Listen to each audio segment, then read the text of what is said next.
9 segundos. Nesse momento, menos de meia hora para o final do segundo pregão do mês de junho, que está terminando em forte alta. Mais um dia de glória para a Bolsa Brasileira, para o principal índice da Bolsa de Valores de São Paulo, com o Ibovespa está subindo 1,76% nesse momento, como podemos ver aqui no nosso profit da Neológica, mais verdinhos do que vermelhinhos atrás de mim. Melhor ação continua sendo a Cosan, 8,03 de alta, seguida pela Açaí e pela Companhia Siderúrgica Nacional Mineração. Via é a pior do dia, 9,96%. Magalu, 4,19%. Então, dia de sofrência para as ações do varejo e TOTOS também. Segundo dia ruim para TOTOS, hoje cai 4,12%. Dólar também cai, o futuro perde 1,21%, R$ 4,98. E o dólar à vista, se a gente for dar uma olhada aqui, também está em forte queda, cai mais de 1%, está em R$ 4,96, então a menos do patamar de R$ 5. Voltando a falar com o Renoir Vieira, nosso convidado de hoje. Vamos falar de crédito. O Renoir é um especialista de crédito, ele é fundador da Itapeva Capital e também criador da mentoria RV, né? um dos professores, né, da Faria Lima. Renoir, a gente estava falando de Americanas, né, mais do que um case, é uma fraude, né? Mais do que um problema, é um crime, de fato, aquilo que aconteceu. Então, eu volto à pergunta que a gente estava fazendo antes dos comerciais. Como isso foi possível? Na sua opinião, como foi possível que os bancos, porque a minha pergunta é, se um banco empresta um valor X para Americanas e depois analisa o balanço da empresa e vê que a dívida que está colocada no balanço é menor, a dívida inteira, né, com os bancos, menor do que a dívida com um banco só, porque de fato em algum momento isso deve ter acontecido, como é que é possível que os bancos não se perguntaram há muito tempo o que estava acontecendo com Americanas? Afinal, estamos falando de 40 e tantos bilhões de reais de buraco, né? Exatamente. Eu acho que o problema aí é que realmente a fraude é sofisticada e é difícil para alguém de fora identificar sinais disso. Os bancos poderiam, sim, ter, de alguma forma sabido, mas é difícil mesmo para os bancos, porque nenhum banco tem acesso ao crédito do outro. Então, no balanço, o banco conseguiria ver, por exemplo, se a dívida total faz sentido, mas não saber exatamente quanto a Americanas devia para cada banco. Esse é o problema, né? Só quem está realmente dentro da operação ia conseguir perceber isso. Desculpa, Leonardo, só depois, Isa, prometo te passar a palavra também, mas claro. Só sobre esse ponto. Se os bancos fossem no site do Banco Central do Brasil, existe a possibilidade de verificar se um CNPJ tem, quanta dívida ele tem. Não dá para ver com quem ele tem essas dívidas, mas existe essa possibilidade de analisar com quem, quanto que é a dívida com cada devedor, né? Só não aparece o nome, eu estou enganado. Eu acho que isso é um pouco mais complexo do que isso, né? O que parece que houve nesse caso é que a Americanas fez uma opção contábil por contabilizar o risco sacado, que é, na verdade, um adiantamento que é feito para o fornecedor e depois esse adiantamento passa a ser uma dívida com um banco, passaram a contabilizar isso ainda como uma dívida com o fornecedor e não uma dívida bancária.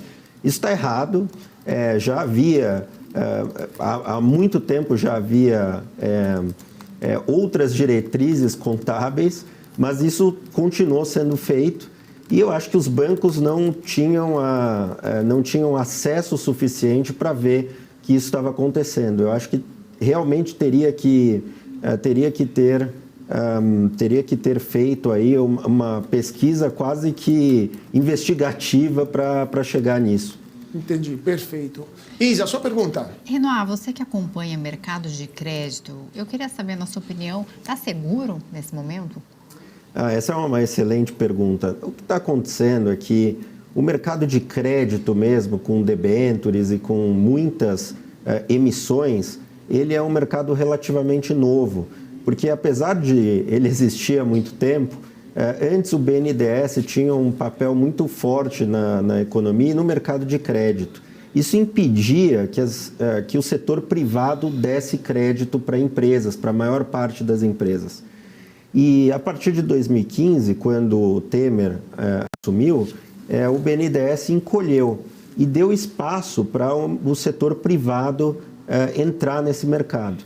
E aí também houve outros fatores que contribuíram para isso, por exemplo, as plataformas mesmo, o aumento do número de investidores, isso permitiu que muitas empresas acessassem o mercado de crédito.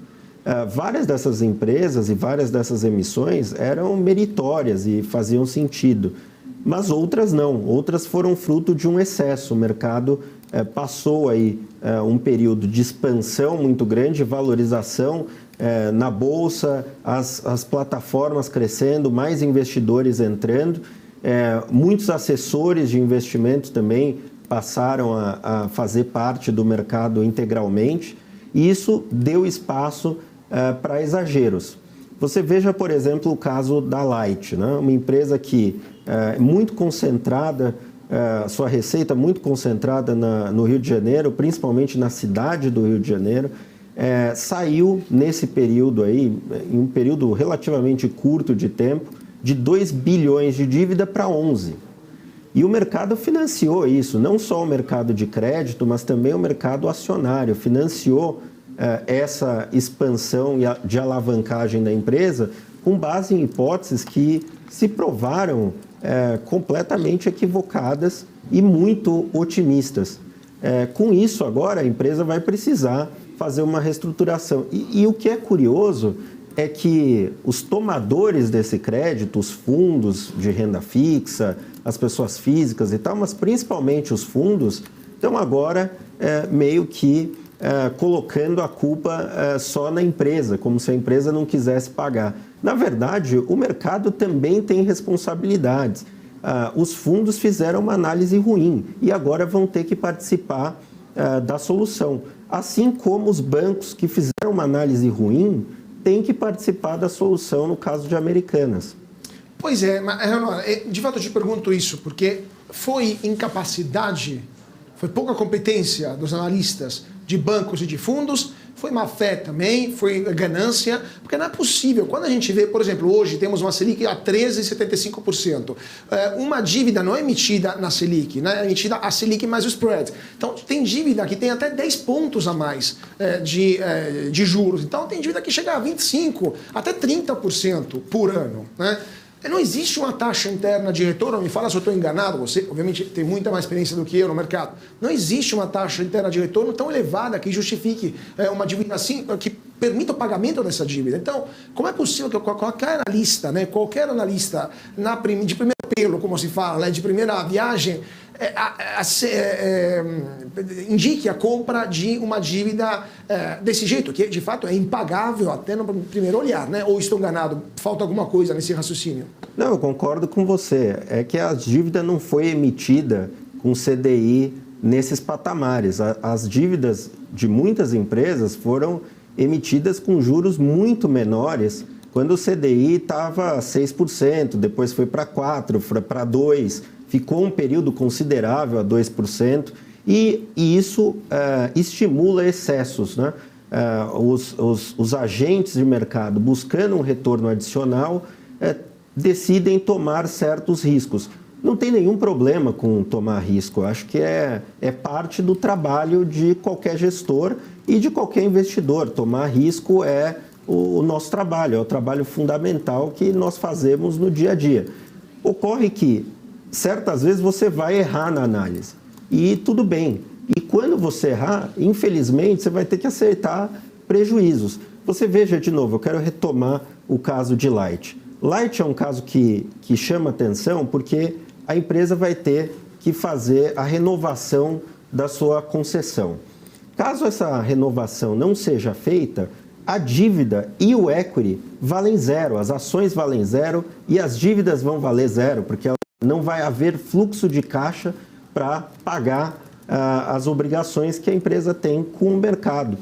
E agora eu vejo, por exemplo, que muitos fundos têm se esquivado de responsabilidade, como se eles tivessem feito uma análise perfeita e a companhia tivesse feito alguma coisa muito errada.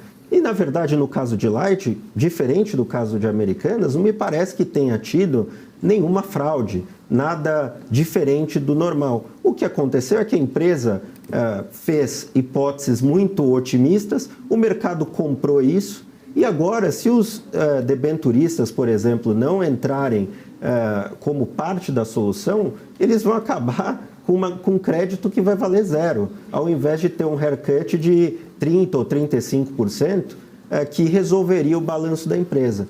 Então, você vê, esses exageros que ocorrem durante o bull market, eles, infelizmente, levam a esse tipo de má avaliação dos riscos e, às vezes, de otimismo excessivo.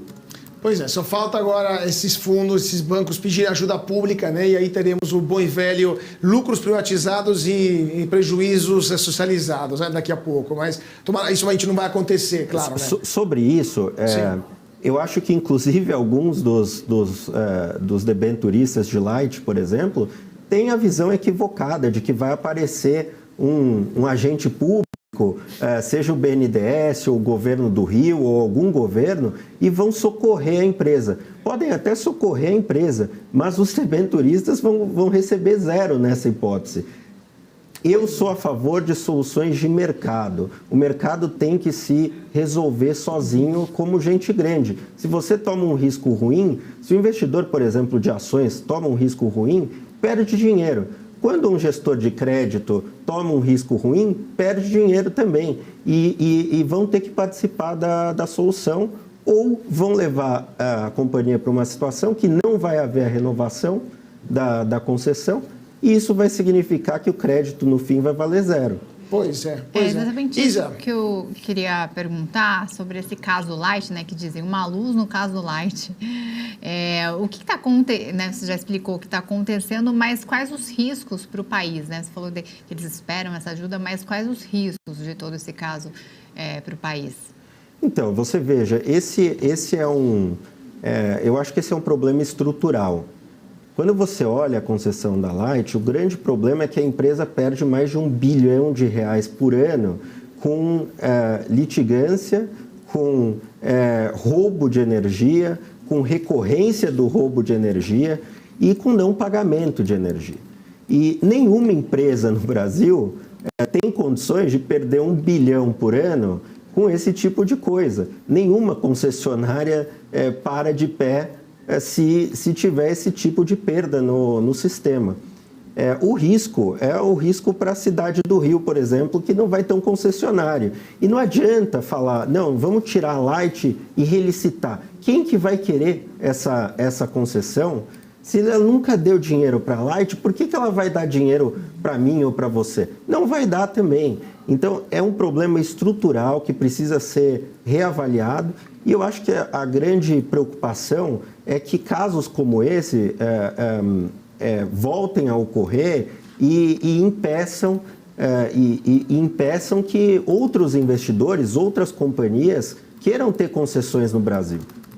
Pois é, só para terminar esse ponto, depois eu queria passar também para outros casos. Você acha que no Rio é possível que haja um apagão por falta de capacidade do gestor ou perda? De fato, se a Light simplesmente se desmanchar, não será mais capaz de entregar energia elétrica para a cidade do Rio de Janeiro? Eu acho que tem muita gente interessada em garantir que isso não aconteça. Mas eu volto a te dizer, hoje a situação tem uma concessão que é da Light, se houver uma intervenção do governo na Light, isso vai ser desastroso para todos os stakeholders, para todos os envolvidos, inclusive para os debenturistas. E eu tenho certeza que vão garantir que o Rio de Janeiro tem energia. Mas eu não... Os debenturistas não vão sair com zero se eles continuarem com essa postura. Perfeito. Né? E, Renan, ainda sobre esse caso, você acredita que, na sua opinião, Light penalizou mais o mercado do que Americanas? Não, eu não acredito nisso. Americanas é um caso de fraude que aparentemente não tem solução, eu já dizia isso há muito tempo. E é uma pena que isso esteja acontecendo com uma empresa que tem o tamanho da Americanas e que tem o histórico da Americanas, e eu acho que mancha muito, inclusive, a trajetória dos acionistas de referência que eram controladores da empresa até pouco tempo. Eu perguntei isso porque tem um estudo aqui dizendo que teria penalizado mais no mercado de crédito privado, né? O temor com a dificuldade financeira da Light, confirmado no fim de janeiro, né? Com contratação da consultoria, teve um impacto no mercado de crédito privado maior do que o provocado pela divulgação de inconsistências contábeis da Americana, conclusão de um estudo da Teva, aí, que é uma provedora de índice para ETFs. Daí, por isso que eu não conheço esse estudo, mas eu acho que o mercado de crédito estava fechado já pelo caso Americanas e pela alta de juros que, como vocês bem disseram aí, não existe uma TIR que consiga pagar os níveis de juros que estão sendo demandados hoje no mercado. Pois é. Agora, eu queria também falar, só para terminar esse assunto de dívida, Americanas é fraude, mas, por exemplo, Tokstok, Marisa, entre outros, a própria Light, são excesso de dívida. O varejo é um dos setores mais atingidos por essa situação, mas você vê até o final do ano, ou pelo menos nos próximos meses, outros setores que podem ter o mesmo tipo de problema, por exemplo, o setor de construção civil, ou outras atividades econômicas que poderiam enfrentar o mesmo tipo de quebradeira das empresas ou de recuperações judiciais? Eu acho que todas. Você saiu vencendo. Novo estudo clínico revela: está cientificamente comprovado que Centrum ajuda a preservar a memória, clareza mental e compreensão. E cuidando da sua saúde todos os dias, você pode dizer: Você venceu. Com Centrum. Pois é. Isa, tem mais uma pergunta? Senão também tem uma notícia que acabou de chegar aqui da CVC. Pode ir. Vamos lá. Acabou de chegar uma notícia aqui da CVC que, de fato, temos Fábio Godinho, que deveria ser anunciado como novo CEO e também teria um aporte de capital do fundador da empresa. Notícia que acabou de sair pela Exame.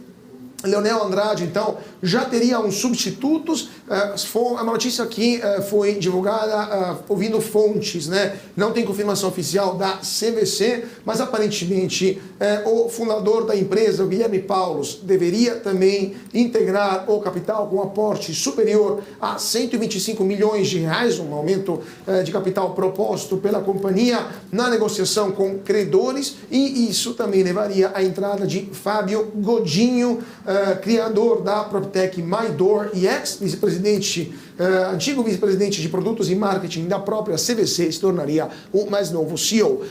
Renoir, não sei se você tem um comentário sobre essa notícia, o que você acha de CVC? Bom, acho que CVC é um caso aí de reestruturação, teve uma série de problemas de balanço, o management saiu, enfim, acho que é um período conturbado. A grande questão de CVC é se o modelo de negócio dela vai ser sustentável ao longo do tempo. Com todas essas plataformas de emissão de ticket, viagens de todos os tipos, e com a facilidade hoje que você tem para viajar, tem que ver se realmente o modelo de negócio dela vai ser sustentado ao longo do tempo. Só complementando esse ponto, Renoir, porque assim, tivemos nos últimos 3 anos fraude contábil na CVC, no IRB, agora na Americanas. Tivemos problemas também no URB, né, que é aquela empresa, tudo bem, não é listada, mas tivemos problemas também de fraude por lá. Tem um problema estrutural no mercado brasileiro, especialmente nas empresas listadas, uma certa incapacidade da CVM, que deveria verificar se as empresas estão atuando da forma correta, e também uma conivência por parte de sociedade de consultoria, especialmente de avaliação das contas, né, para verificar se as empresas estão atuando da forma correta, porque não é possível que de janeiro de 2020, aliás, de 2019 até 2023, tivemos tantos casos de tantas fraudes que criaram tanto dano para o mercado financeiro. Qual é a sua opinião sobre isso? Acho que o grande problema é que as empresas de auditoria, você falou consultoria, mas acho que você quis dizer auditoria. As empresas de auditoria não servem para nada. Essa é a conclusão que você deve chegar. Eu não vi até hoje nenhuma vez que uma empresa de auditoria apontou uma fraude em uma empresa. E, infelizmente, os agentes de mercado acreditam que, você tem ali um agente, que é o auditor, que deveria verificar as práticas contábeis, que na prática não verifica. Então você vê, isso não é um problema só do Brasil. Nós vimos isso no mundo todo e em outros países tem isso também. Eu não acho que seja um problema estrutural do Brasil, eu acho que é um problema generalizado no mundo. Eu acho que a grande questão é o que as empresas de auditoria deveriam fazer e por que elas nunca fazem, né? Eu não vi, por exemplo, o Wirecard, que é uma empresa alemã, quebrou também, era uma fraude, a fraude durou anos, tinha 2 bilhões de euros ou de dólares, eu não vou me lembrar agora, que estavam registrados no balanço e que não existiam, eram fumaça. Então, quer dizer, eu acho que o problema todo é que a empresa de auditoria dá um carimbo, mas esse carimbo não vale nada, na verdade. E nenhuma paga, né? Ninguém nunca, nenhuma auditoria, nenhum chefão ou auditor é criminalizado por isso, né? Ou pelo menos forçado a não operar mais no mercado, né? A sair do setor por causa disso, né? Impressionante o que acontece. Isa, sua pergunta para o Renoir? Não, só para a gente ir um pouquinho lá fora, com o Standard & Poor's sustentado ali por algumas poucas empresas que só continuam subindo, né? Você acredita que isso vai até quando?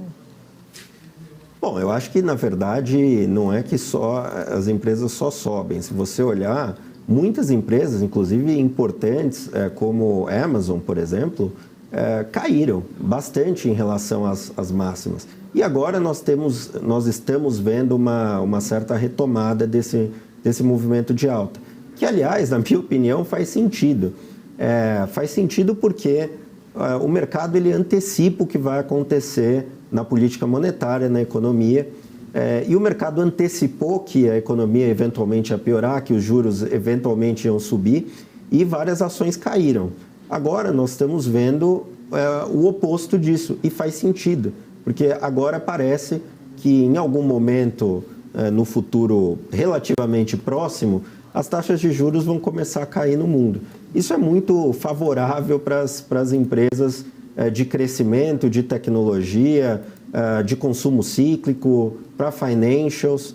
Tanto assim que, por exemplo, financials aqui no Brasil, os bancos subiram bastante já esse ano, mesmo os bancões, né? Desculpa, não. Pode ir. Não, só para corrigir aqui, eu falei porque eu estava lendo uma notícia, mas SP500. Então, no fim das contas, eu acho que faz sentido esse movimento de mercado. Ele vai se acentuar, eu acho que esse ciclo vai durar muito tempo.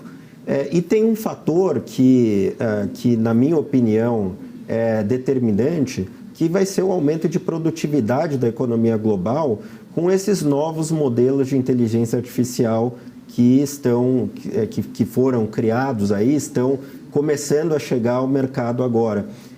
Eu acho que isso vai gerar uma eficiência na economia, um ganho de produtividade que vai fazer com que todas as economias no mundo cresçam nos próximos vários anos em função desse aumento de produtividade, e isso justifica valuations maiores.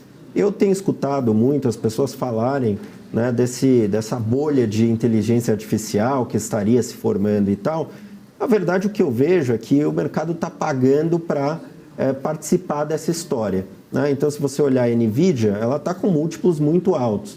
Mas o mercado está pagando isso porque quer participar dessa revolução. Eu acho que faz sentido. Talvez, no futuro, em algum momento, essas hipóteses também se provem muito otimistas, mas, por enquanto, eu acho que o mercado tem motivos aí. Inclusive o lançamento recente aí da nova arquitetura da própria NVIDIA, que está focada mais em data center, inteligência artificial, do que em gaming, por exemplo. Eu acho que faz sentido. O mercado talvez esteja pagando muito caro para participar desse caso em específico, mas eu acredito que o aumento de eficiência por esses modelos de inteligência artificial vai ser muito grande e vai justificar um bull market estendido por muitos anos. Pois é, né? Warren Buffett também não acredita muito nessa situação. Ele já declarou que, aliás, ele e o Munger, né, que é o grande sócio dele, na última reunião da Berkshire Hathaway, salientaram que não acreditam nessa revolução, que ficam de fora, né? Assim como ficaram de fora também daquilo que depois se tornou uma bolha no começo desse século, né, a bolha da .com, e ainda hoje eles não investem tanto em empresas de tecnologia, excluindo a Apple, né?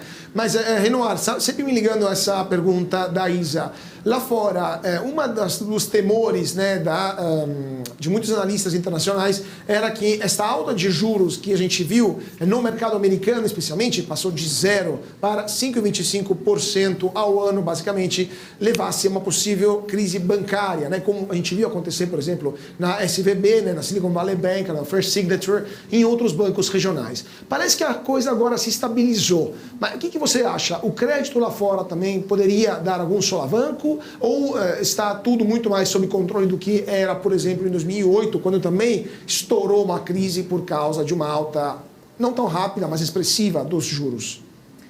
Bom, eu acho que eventos de crédito vão acontecer, isso é business as usual, não é nada demais.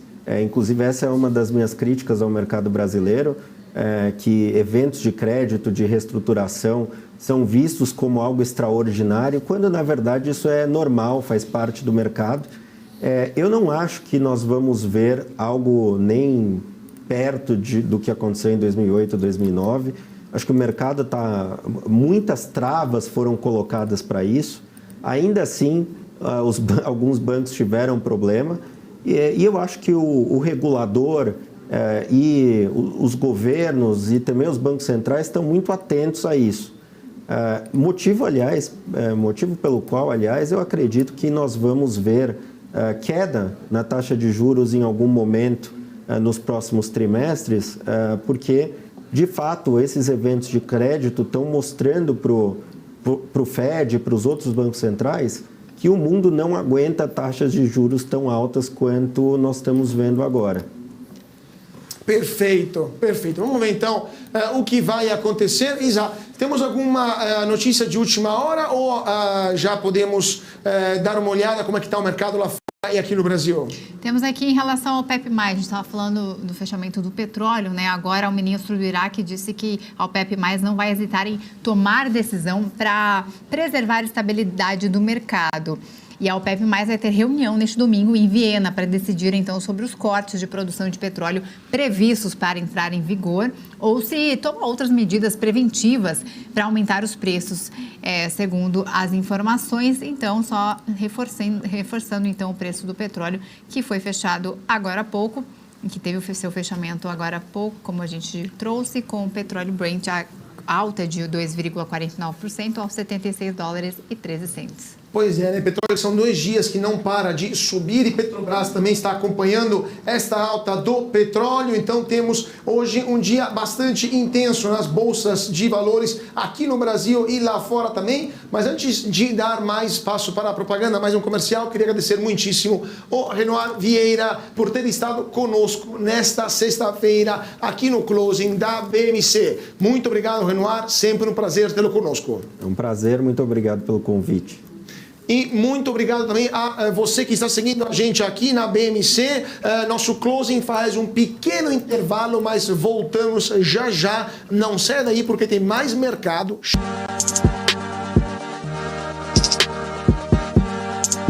E se a maior comunidade de traders independentes, a corretora com maior número de ativos do planeta e a plataforma com melhor desempenho do Brasil sentassem em uma mesa com o propósito de construir algo que colocasse o Brasil no mapa dos países líderes quando se trata de investimentos, trading e mercado financeiro? Quer entender o quão revolucionário é isso que eu estou te dizendo? E não tem nada a ver com venda de curso ou venda de qualquer outra coisa. Você não vai precisar comprar absolutamente nada.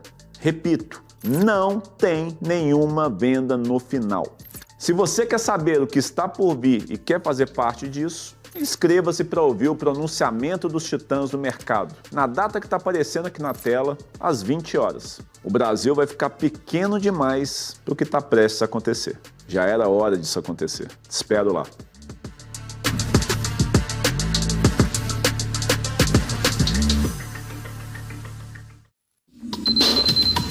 O que acontece acontece no mercado financeiro no Brasil e no mundo está na BMC News. São 24 horas de programação para ajudar o investidor na melhor tomada de decisão. Independência e jornalismo sério. Não estamos plugados em nenhuma instituição financeira. Isso nos dá liberdade de levar a informação sem nenhum viés e sem conflitos de interesse. Ser a ponte entre as notícias, empresas, especialistas e os investidores. Tudo de uma forma dinâmica e com uma pitada de bom humor. Informação que gera valor, você sempre vai encontrar na BMC News. Já pensou se não existisse essa pergunta? Teríamos cavalos mais rápidos? Mais telefones? A Vortex pensou e criou a primeira plataforma digital para o back-office do mercado de capitais. Tecnologia para o que sempre foi analógico. Hoje, temos mais de $500 bilhão em ativos em 3 frentes integradas. Ir além é descomplicar o mercado de capitais todos os dias. Vortex. Beyond.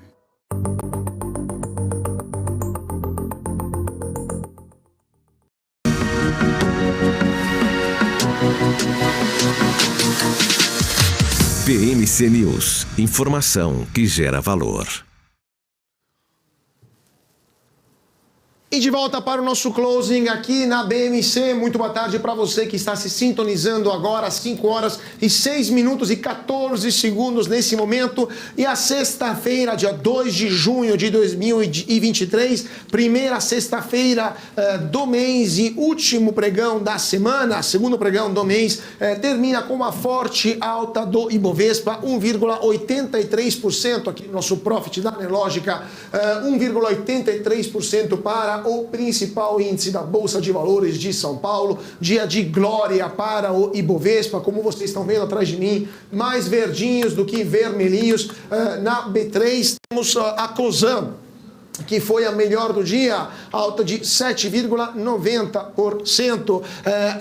O Grupo Açaí, 4,81% de alta, e a Companhia Siderúrgica Nacional, 4,75% com a Companhia Siderúrgica Nacional Mineração. Em quarto lugar, 4,47% de alta. Por outro lado, a Via perdeu 9,96%, a Magalu 4,68% e a TOTUS perdeu 4,19%. O dólar, por sua vez, também caiu forte e perdeu mais uma vez o patamar dos R$5, o dólar então que acaba terminando o dia em queda nesta sexta-feira, R$4,96 para o câmbio do dólar, 95 aliás, queda de 1,08%, dólar futuro também cai mais, 1,25% a R$4,98. Deixa eu dar uma olhada aqui como é que está também o andamento das bolsas lá fora, né, com Dow Jones e Nasdaq e Dow Jones, Nasdaq e S&P 500 que fecharam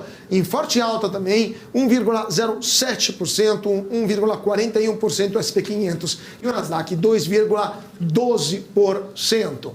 Deixa eu ver aqui se temos o nosso convidado, nosso segundo convidado, o José Roberto Meirelles, sócio coordenador da área de mercado de capitais na Silveiro Advogados. Muito boa tarde, José. É um prazer tê-lo conosco aqui no Closing da BMC. Boa tarde, Carlos e Isabela. O prazer é todo meu aqui para participar do programa de vocês. Vamos lá, eu queria falar com o senhor sobre essa resolução da CVM, a 175, né? E esses novos anexos normativos, uma resolução editada hoje pela CVM. O que muda para o investidor? Na verdade, o que aconteceu é que no final do ano passado, a CVM editou a resolução 175, que é o novo marco regulatório de fundo de investimento, né? E, então, teve uma mudança muito grande aí, que já estava esperada há muito tempo pelo mercado. Muitos desses fundos, tanto os estruturados como os antigos 555, que agora é fundo de investimento financeiro, vai a partir de entrada em vigor, que vai ser em outubro, eles estavam carecendo de uma norma mais atualizada de acordo com o desenvolvimento do mercado. E aí, no final do ano, a CVM editou a 175, que incluiu como 2 anexos normativos o FDIC, que é o Fundo de Investimento em Direitos Creditórios, e o próprio FIF, né, que é o atual, hoje em dia a gente conhece por Fundo Multimercado, Fundo de Ações, etc. e tal. Aí, o que acontecia, o que o mercado estava esperando é que os demais fundos, então, desde fundos estruturados, como, por exemplo, o FIP, que é Fundo de Participações, o Fundo de Investimento Imobiliário, o FII, ele não tinha sido alterado.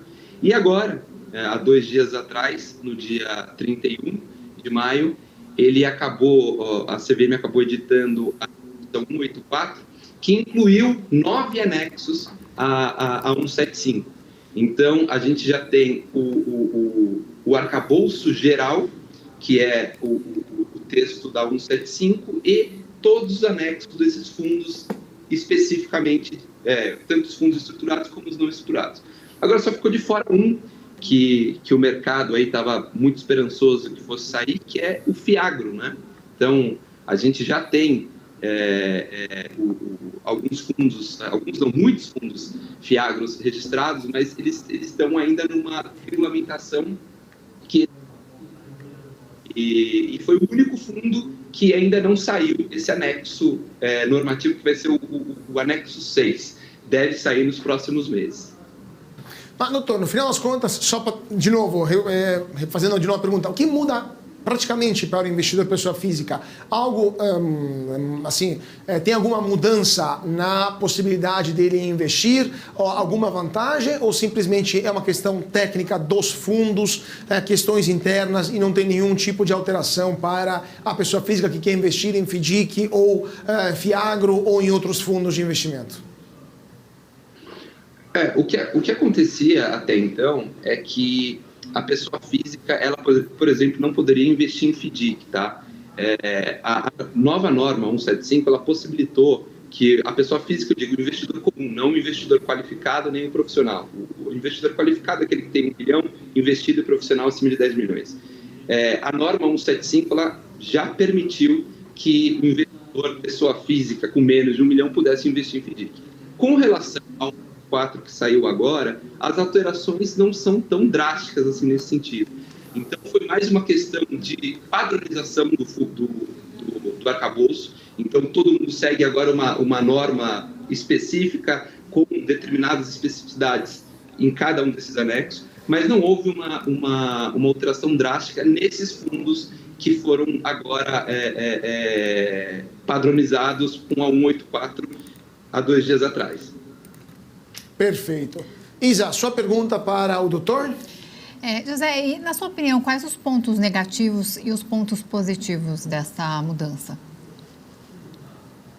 Pois eu acho que o principal ponto negativo, se a gente for analisar, é que hoje a gente estava no final de maio, agora começo de junho, e já começa a viger a partir de 2 de outubro, né? Então, ele não vai ter tanto tempo aí para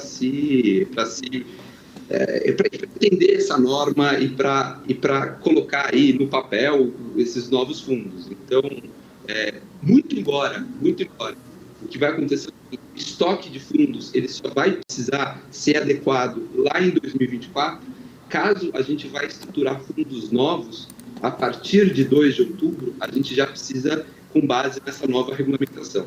E o que vai acontecer é que os prestadores do serviço, então o administrador, o gestor, eles não estão ainda familiarizados com essa nova estrutura. Muito embora, como eu disse no começo da nossa entrevista, não houve uma alteração tão substancial agora, há 2 dias atrás. A alteração mais substancial foi a que ocorreu em dezembro. Ou seja, todo mundo já tinha esse tempo, esse inteirinho aí para ir se adaptando. E mais do que isso, a CVM, além disso, ela prorrogou o início da vigência. Então, teoricamente, estava programado para iniciar agora em abril e foi prorrogado para outubro.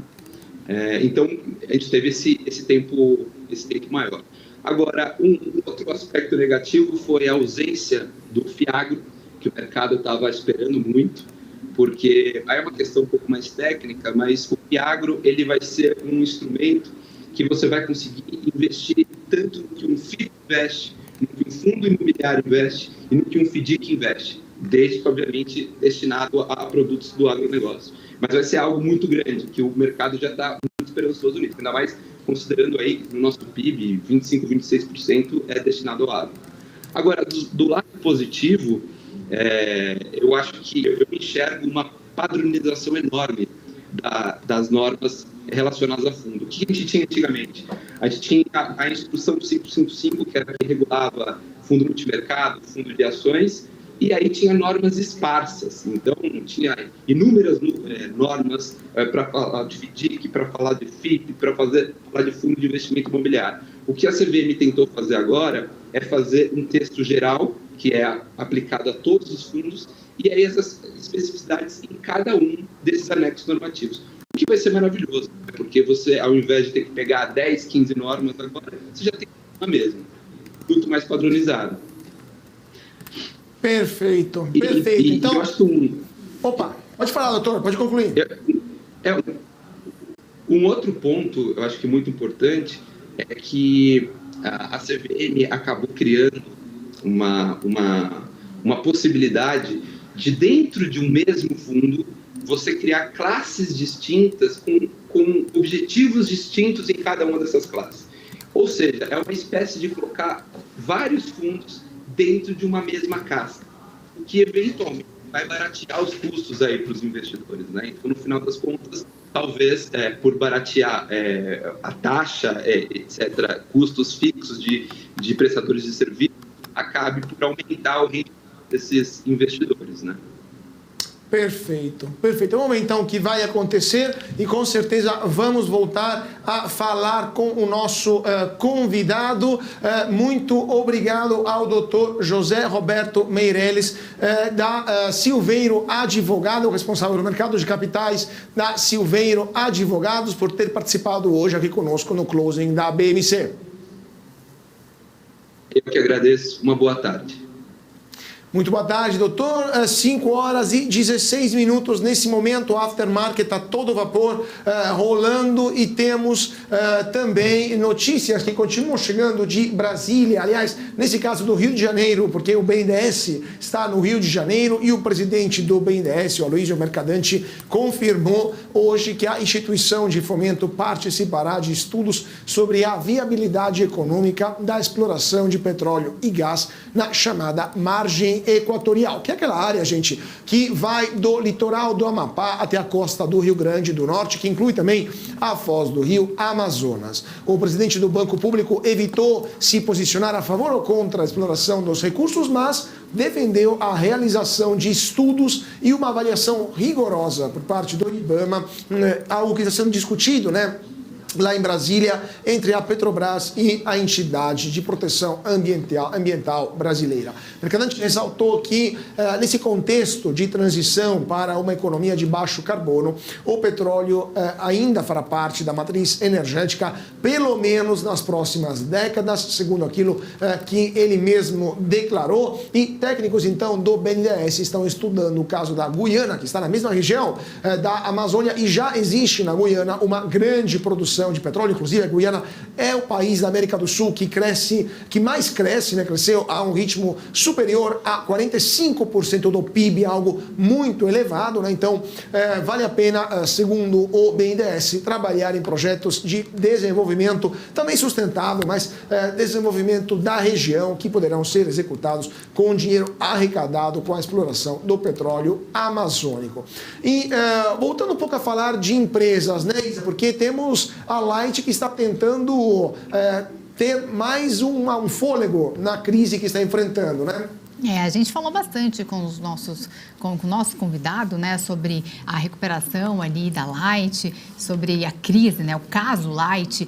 E agora a companhia está tentando obter um aumento extra de até 10% nas contas de luz dos consumidores para aliviar seu caixa e reduzir os impactos de perdas e furtos de energia, né, o famoso gato. A empresa solicitou à Agência Nacional de Energia Elétrica uma revisão tarifária extraordinária, alegando prejuízos financeiros por cada um dos gatos ali. A Light argumenta que o aumento é necessário para garantir, então, a continuidade dos serviços e a segurança energética na região atendida. A proposta deve ser avaliada pela ANEEL antes de uma possível autorização para aplicação do reajuste. A Light vem sofrendo com problemas financeiros, como a gente abordou bem hoje aqui, e recentemente entrou aí oficialmente com um pedido de recuperação judicial. Pois é, né? E agora vamos falar de Estados Unidos, porque a agência de classificação de risco, a Fitch, manteve, né, fortes dúvidas sobre a dívida dos Estados Unidos. A Fitch começa a se perguntar se de fato esse acordo sobre a dívida americana vai ser resolutivo para os Estados Unidos ou se esse problema vai continuar existindo. Então, a Fitch manteve a classificação de crédito dos Estados Unidos em AAA, mas em vigilância negativa, mesmo se teve esse acordo que a gente noticiou no começo do closing de hoje entre o Congresso americano e o presidente Biden, que para permitir, né, ao governo americano de aumentar o teto da dívida e assim cumprir suas obrigações financeiras. Segundo a Fitch, abre aspas, chegaram a um acordo apesar do partidarismo político acalorado e ao mesmo tempo reduzir modestamente os déficits fiscais nos próximos 2 anos são considerações positivas. A agência também mencionou uma deterioração constante na governança nos últimos 15 anos, com o aumento da polarização política e repetidas tentativas de aumentar o limite de endividamento do governo, assim como o aumento dos déficits fiscais e da dívida pública. Parece Brasil, mas estamos falando dos Estados Unidos, né? E falando também de cotações internacionais, temos uma queda importante do preço da arroba do boi gordo, né, Isa? Vem derretendo há um tempinho o preço da carne, a cotação internacional da carne, né? Os preços da arroba do boi gordo vêm derretendo nos últimos meses, fruto do aumento da disponibilidade de animais para abate decorrente da virada de ciclo da pecuária. Essa queda, no entanto, ainda não chegou ao bolso do consumidor. A cotação da arroba já é de até 30% menor do que a mesma época do ano passado em algumas regiões de Mato Grosso e Pará, segundo criadores do gado. O estado de São Paulo, a retração é de 17% em média, segundo o levantamento aí. E já no varejo paulista, a carne bovina subiu apenas 2,5% em média em relação ao igual período do ano passado. Neste cenário de queda ali nos preços do boi, pecuaristas fazem já as contas no campo e já indicam redução bem significativa na intenção de confinamento neste ano. Frigoríficos, por sua vez, acabam reduzindo o ritmo de compra de animais e amargam resultados menores com a queda nas exportações nos primeiros 4 meses deste ano e o consumo doméstico fraco. Criadores e frigoríficos dizem que é necessário equilibrar as margens da cadeia para incentivar o consumo da proteína nos supermercados e conseguir melhorar o ambiente de negócios no interior do país. E agora vamos falar do Banco Central do Brasil, que aprovou a autorização para o funcionamento do mercado Bitcoin, uma das empresas mais promissoras do setor de Bitcoin a nível internacional, empresa brasileira. E agora o mercado Bitcoin se tornou uma instituição de pagamento autorizada pelo Banco Central do Brasil, uma autorização que foi emitida pelo Departamento de Organização do Sistema Financeiro, publicada no Diário Oficial da União nesta sexta-feira. De acordo com o documento, o mercado Bitcoin, instituição de pagamento limitada, passa então a ter autorização para o funcionamento como instituição de pagamento na modalidade emissor de moeda eletrônica. E com essa autorização, o mercado Bitcoin lança a MB Pay, um braço de pagamentos e de banco digital, que já conta com quase 4 milhões de clientes. A unidade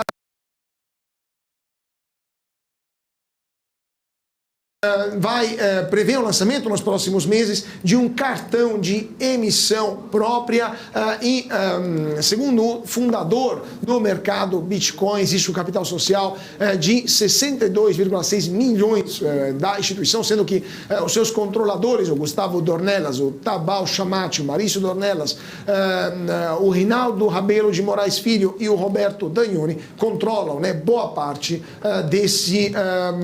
desse capital mal social. Agora, vamos dar uma olhada como está o mercado, porque a bolsa, então, está no aftermarket, ainda está rolando o aftermarket, está todo vapor. E Ibovespa fechou em alta de 1,80%, mais um dia de glória para o principal índice da Bolsa de Valores de São Paulo, 112.528 pontos, Cosan subiu 7,90%, melhor do dia, CSN 4,91% e Companhia Siderúrgica Nacional Mineração 4,47%. A Via foi a pior ação do dia de hoje, menos 10,36%, a Magalu menos 4,68% e a TOTUS menos 4,19%. Dólar também cai forte nessa sexta-feira, o dólar futuro perde 1,31%, R$ 4,97. Dólar à vista também cai forte, R$ 4,95, queda de 1,08%.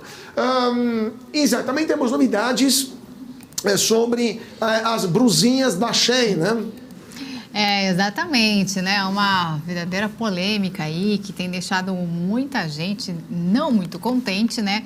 E agora, o chefe da Shein na América Latina disse que os produtos fabricados no Brasil pela empresa não serão mais caros em comparação com os importados. O motivo é que a economia logística compensa os custos. Com a produção local, a empresa busca otimizar a cadeia de suprimentos e reduzir os custos de importação. Essa estratégia acaba permitindo oferecer preços competitivos aos consumidores brasileiros, além de contribuir para o desenvolvimento da indústria nacional. A Shein, né, como alguns dizem também, anunciou recentemente sua entrada no mercado brasileiro, despertando o interesse dos consumidores. E agora, rapidamente, vamos dar uma olhada também o que está acontecendo lá fora, né? Porque temos o mercado americano que também fechou em forte alta nesta sexta-feira, mercado americano que puxou os mercados globais, a Europa também fechou em forte alta, mas os Estados Unidos hoje terminaram o dia com um forte otimismo. O Dow Jones, então, termina o pregão de hoje alta de 2,12%, o S&P 500 alta de 1,45% e o Nasdaq alta de 1,07%. Daqui a pouco teremos o nosso analista técnico para analisar, para comentar junto conosco o que está acontecendo com as ações, com as principais ações do dia. Vamos dar uma olhada o que está acontecendo hoje também. Deixa eu dar uma olhada, tem umas notícias de última hora. A semana, então, foi positiva para o Ibovespa, uma disparada importante. O comentário em geral do mercado é de uma volta do otimismo, principalmente graças aos dados da divulgação do PIB, que mostraram um setor agro em franca expansão, né? Um setor agro que cresceu muito mais do que os outros setores, se confirma o verdadeiro motor do Brasil, o agronegócio. E vamos ver então se esse patamar positivo vai se confirmar também nos próximos trimestres. Temos uma reavaliação do PIB por parte de muitos bancos que já estão revendo para cima a porcentagem de aumento do produto interno bruto. Por exemplo, o Itaú Unibanco reviu para cima, né, a sua previsão do PIB de forma positiva. Deixa eu pegar aqui.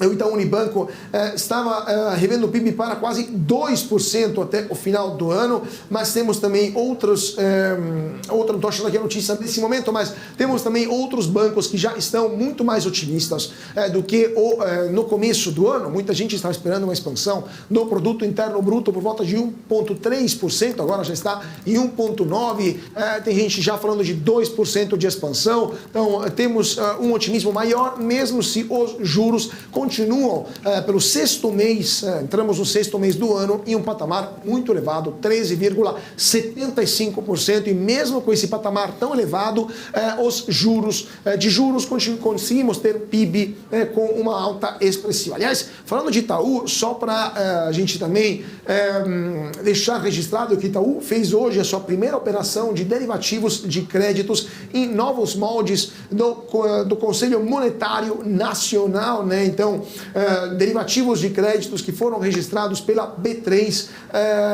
com um tipo de instrumento que começou a funcionar após a entrada em vigor dessa resolução do Conselho Monetário Nacional, que prevê as modalidades desse tipo de operações no Brasil. Lembrando que derivativos de créditos permitem que uma das partes se proteja do risco de inadimplência de um emissor da dívida ou assuma o risco de variação da qualidade do crédito de uma empresa ou de uma instituição financeira. É muito interessante que essa operação acontece justo hoje. A gente acabou de falar com o Renoir Vieira sobre o risco de crédito no Brasil.